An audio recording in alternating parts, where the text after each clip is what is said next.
नमस्कार। मौसम चलवास चैनल पर आपका स्वागत है। बात करते हैं राजस्थान के क्षेत्र के मौसम के बारे में कि आने वाले दिनों में किस प्रकार स्थिति बनी रहेगी और जो सिस्टम अभी छत्तीसगढ़ के दक्षिणी क्षेत्रों के आसपास और आंध्र प्रदेश तेलंगाना के मिले जुले उत्तरी भागों के करीब लगभग पूर्वी महाराष्ट्र के आसपास के क्षेत्रों के करीब बना हुआ है और ये पश्चिम उत्तर पश्चिम दिशा की ओर बढ़ रहा है और ये उसके बाद उत्तर दिशा की ओर बढ़ने की संभावनाएँ अधिक रहेगी। और जो साइक्लोनिक स्टॉर्म बना था असना और अरब सागर में पहुंचकर ये अरब सागर के उत्तर पश्चिमी इलाकों तक पहुंच चुका है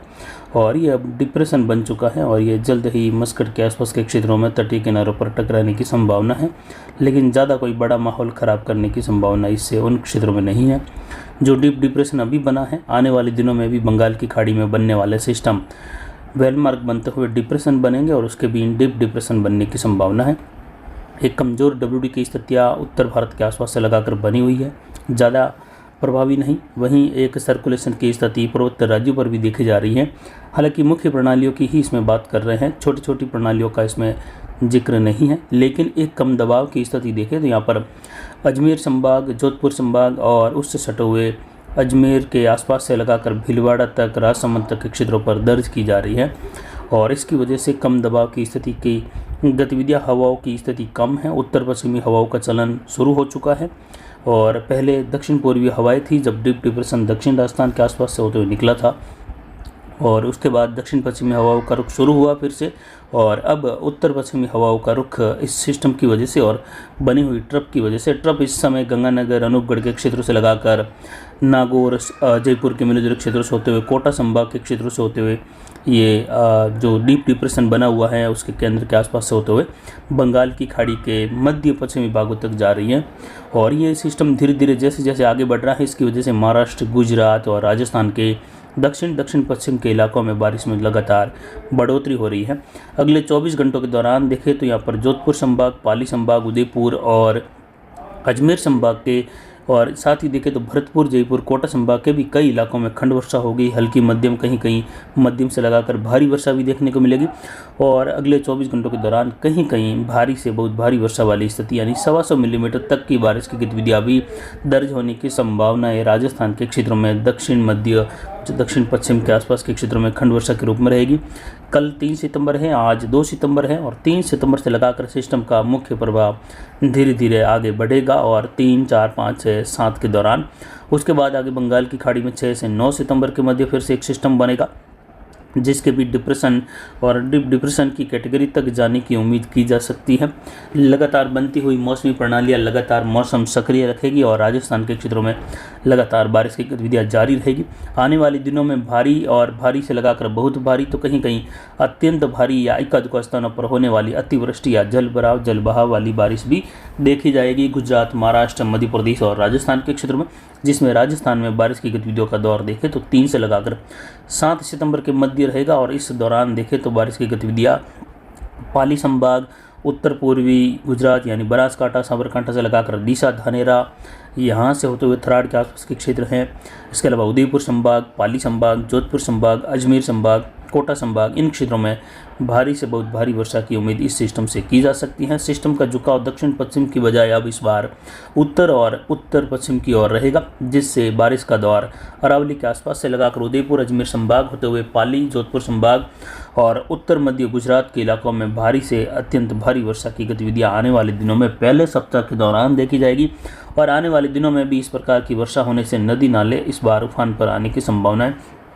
पिछले सिस्टम के मुकाबले काफ़ी अधिक है। पिछले 24 घंटों के दौरान बारिश की गतिविधियाँ चेलावास में 1 मिलीमीटर दर्ज की गई। वहीं अधिकतम तापमान 37.01 डिग्री सेल्सियस रहा और न्यूनतम तापमान 25.64 डिग्री सेल्सियस रहा। अधिकतम आर्द्रता 98.5% रही, न्यूनतम आर्द्रता 59.53% रही। वायु दबाव कुछ और बढ़ा और ये बढ़कर 1006 मिलीबार दर्ज किया जा रहा है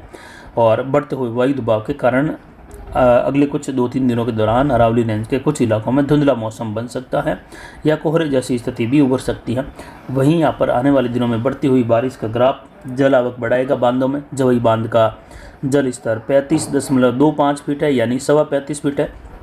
और इन 10 दिनों में जवई बांध में अधिकतम से लगा कर देखें तो काफ़ी अधिक वर्षा और जल आवक होने की संभावना है। पिछले सिस्टम के मुकाबले केवल उसका दक्षिण झुकाव ही बारिश की कमी रख पाया था, वरना ये सिस्टम कोटा से पाली संभाग के उत्तर मध्य भागों से गुजरता तो जवई बांध का गेज इस समय 50 फीट को पार कर चुका होता। लेकिन इस बार बढ़ने वाले सिस्टम में कतई ये दक्षिण पश्चिम के झुकाव की संभावनाएं नहीं है, इसीलिए अरावली रेंज के आसपास से होते हुए उत्तर और उत्तर पश्चिम की दिशा की ओर सिस्टम बढ़ेगा, जिससे भारी जलावक होने की संभावना पिछले सिस्टम के मुकाबले काफ़ी अधिक है। इसकी वजह से उम्मीद की जा सकती है, एक बार पुनः रिस्क लेते हुए, कि 10 सितंबर तक के समय में जो पहले 10 दिन हैं, इन 10 दिनों में काफ़ी अधिक वर्षा होगी और पहला पखवाड़ा सितंबर का जवई बांध का जो गेज है वो 50 फीट के ऊपर ले जाएगा। विशेषकर अगले जो 10 दिन रहेंगे 10 सितंबर तक के, इन 10 सितंबर तक के दिनों में ही जवई बांध का गेज 50 फीट तक पहुंचने की अधिक संभावनाएं हैं। ये केवल सिस्टम के आधार पर, जो सिस्टम की तीव्रता वाली वर्षा होने वाली है उसके आधार पर ये जानकारी दी जा रही है, न कि केवल सीजन के आधारित ये जानकारी है। ये केवल सिस्टम आधारित हैं जो अभी आगे बढ़ रहे हैं, आने वाले 10 दिनों के दौरान बनने वाले सिस्टम आधारित ये जानकारी है। और वहीं फुलाद बांध में भारी जल आवक होने से 3 से लगाकर 7 सितंबर के मध्य सुकड़ी नदी फुलाद बांध वाली में भारी उफान आने की संभावना है और यहाँ पर चेतावनी वाली स्थिति आने वाले दिनों में बनी रहेगी, या कहे यहाँ पर हो सकता है जल बहाव का अधिक मात्रा में प्रभाव देखने को मिले। वहीं सिरियारी बांध में भारी जलावक होने और इस सीजन में ओवरफ्लो होने की संभावना सरदार समंद बांध और पिचाक बांध या कहे लूणी बांध के आसपास से लगाकर होने वाली वर्षा पिचाक बांध में या जसवंत सागर बांध में भारी जलावक बढ़ाएगी। यहाँ पर भी इस बांध के ओवरफ्लो होने की संभावना इस सीजन के दौरान 2024 सीजन के अंत होते होते ये बांध ओवरफ्लो हो जाएंगे, या कहे बीच में ही कभी भी ओवरफ्लो हो सकते हैं आने वाले दिनों की बारिश के दौरान। अगले 24 घंटों के दौरान वर्षा की गतिविधियों हम देखें तो कोटा, बूंदी, बारा, झालावाड़, उदयपुर, डूंगरपुर, बांसवाड़ा, प्रतापगढ़, चित्तौड़गढ़, इन क्षेत्रों में अगले 24 घंटों के दौरान मध्यम तेज से लगाकर मूसलाधार खंड वर्षा तो कहीं कहीं भारी या भारी से बहुत भारी वर्षा कहीं कहीं होने की संभावना है। वहीं यहाँ पर पाली, जालोर, सिरोही, सांचौर, बाड़मेर, जालोर के इलाके हैं, जोधपुर और डोली झंवर के आसपास से लगाकर बिलाड़ा, मेड़ता से लगाकर इससे सटा हुआ क्षेत्र भोपालगढ़ के आसपास का और जोधपुर शहर होते हुए शेरगढ़ और ओसिया, लोहावट बेल्ट, पोखरण, देचू बेल्ट से लगाकर यहाँ पर देणोक बाग का क्षेत्र है, फतेहगढ़ और जैसलमेर का क्षेत्र, बाड़मेर, बालोतरा से लगाकर शिव, उंडुभ्याड़ बेल्ट, गडरा रोड, इन क्षेत्रों में भी अनार बेल्ट सहित यानी जो काकी कुंडल, पादरू बेल्ट से लगाकर पचपदरा, सिवाना, मोकलसर से होते हुए सायला और जो बागोड़ा के आसपास के भिनमाल तक का क्षेत्र है, रानीवाड़ा, जसवंतपुरा, मालवाड़ा से लगाकर, और आने वाले दिनों में देखें तो सिरोही, जालोर, सांचौर के कई इलाकों में वर्षा की गतिविधियाँ अत्यधिक होने की भी संभावना एक बार पुनः बनती हुई दिखाई दे रही हैं। तो ये संभावनाएं हैं और संभावनाएं तभी दी जाती हैं जब इस प्रकार की वर्षा की उम्मीद होती है आने वाले दिनों के दौरान। बाकी बिना किसी सिस्टम के प्रभाव में कभी भी ऐसी प्रकार की या इस प्रकार की संभावनाओं का जिक्र नहीं किया जाता है। तो एक बार पुनः 3 से लगाकर 7 सितंबर के मध्य का जिक्र रहेगा, उसके बाद आने वाले और सिस्टम का आगे की तारीखों में जिक्र किया जाएगा। और वहीं यहाँ पर गंगानगर, हनुमानगढ़, अनूपगढ़, चूरू के क्षेत्र हैं, नागौर, कुचामन, डेगाना बेल्ट और झुंझुनू, सीकर के इलाकों में भी मेघ गर्जन खंड वर्षा होने की संभावना। ट्रप की स्थिति के कारण कई जगहों पर उमस भरा माहौल भी बना रहेगा, लेकिन उत्तर पश्चिम से आने वाली हवाओं की स्थिति अनूपगढ़, कुछ गंगानगर, बीकानेर के कई भागों में मेघ गर्जन वाली स्थिति और बारिश की गतिविधियाँ बढ़ाएगी। तो वहीं धौलपुर, करौली, सवाई माधोपुर और दौसा के आसपास से लगाकर अलवर, भरतपुर के क्षेत्र हैं, जयपुर, झुंझुनू के आसपास से लगाकर अलवर से होते हुए नागौर, कुचामन, डेगाना बेल्ट होते हुए अजमेर, केकड़ी, शाहपुरा, भीलवाड़ा, बूंदी के आसपास के क्षेत्र हैं, टोंक से लगाकर दूदू और गंगापुर सिटी के मिले जुले क्षेत्र हैं। इन सभी भागों में उत्तर पूर्वी राजस्थान में बादलों की आवाजाही बने रहने और खंड वर्षा होने की संभावना हल्की मध्यम, कहीं कहीं कदू स्थानों पर तेज, तो कई इलाके बादलों की आवाजाही के बीच में शुष्क भी बने रहने की संभावना है। लेकिन विशेषकर दक्षिण मध्य राजस्थान और दक्षिण पश्चिम की ओर बारिश की गतिविधियों में अगले 24 घंटों में आज से लगाकर तीव्रता बढ़ती हुई देखी जाएगी। अनार बेल्ट में आने वाले दिनों में किसानों को भारी समस्याओं का सामना करना पड़ेगा और जल्द ही अनार बेल्ट पर एक विशेष वीडियो द्वारा जानकारी दी जाएगी कि किस प्रकार की स्थितियाँ आगे अनार बेल्ट में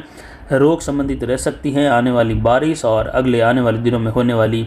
जो आर्द्रता की स्थिति है वो किस प्रकार बनी रहेगी और क्या क्या रोग उभर सकते हैं। तो फिलहाल अभी की जानकारी के लिए इतना ही। आगे की जानकारी के लिए बने रहे हमारे चैनल पर। नमस्कार, जय हिंद, जय भारत।